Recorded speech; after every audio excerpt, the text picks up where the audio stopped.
Venerable Niketas the Confessor, Abbot of Medikion.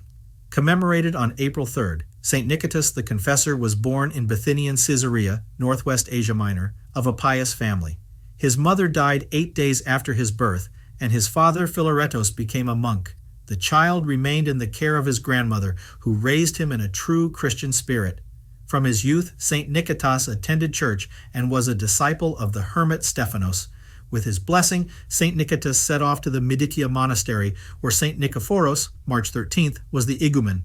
After 7 years of virtuous life at the monastery, famed for its strict monastic rule, St. Niketas was ordained presbyter. St. Nikephoros, knowing the holy life of the young monk, entrusted to him the guidance of the monastery when he himself became ill. Not wanting power, St. Niketas devoted himself to the enlightenment and welfare of the monastery. He guided the brethren by his own example. Soon the fame of the lofty life of its inhabitants of the monastery attracted many seeking salvation. After several years, the number of monks had increased to 100. When St. Nikephoros departed to the Lord in his old age, the brethren unanimously chose St. Niketas as igumen. The Lord granted St. Niketas the gift of wonder-working. Through his prayer, a deaf-mute child received the gift of speech. 2 demon-possessed women were healed. He restored reason to one who had lost his mind, and many of the sick were healed of their infirmities.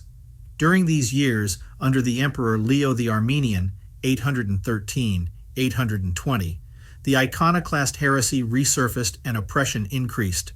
Orthodox bishops were deposed and banished.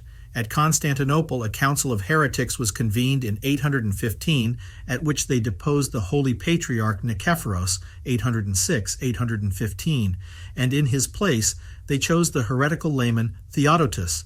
They also installed heretics in place of exiled and imprisoned Orthodox bishops. The emperor summoned all the heads of the monasteries and tried to bring them over to the iconoclast heresy. Among those summoned was St. Niketas, who stood firmly for the Orthodox confession. Following his example, all the igumens remained faithful to the veneration of holy icons. Therefore, they threw him into prison. St. Niketas bravely underwent all the tribulations and encouraged firmness of spirit in the other prisoners. Then the emperor and the false patriarch Theodotus attempted to trick those who remained faithful to Orthodox teaching.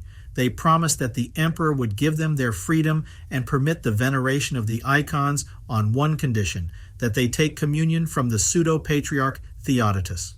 For a long time, the saint had doubts about entering into communion with a heretic, but other prisoners begged him to go along with them. Acceding to their entreaties, St. Niketas went into the church, where icons were put out to deceive the confessors, and he accepted communion. But when he returned to his monastery and saw that the persecution against icons was continuing, he then repented of his deed, returned to Constantinople, and fearlessly denounced the iconoclast heresy. He ignored all the emperor's threats. St. Niketas was again locked up in prison for 6 years until the death of the Emperor Leo the Armenian. Enduring hunger and travail, St. Niketas worked miracles by the power of his prayers. Through his prayer, the Phrygian ruler released 2 captives without ransom.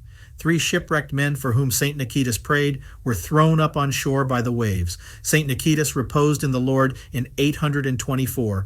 The saint's body was buried at the monastery with reverence. Later, his relics became a source of healing for those coming to venerate the Holy Confessor. Ave Maria Stella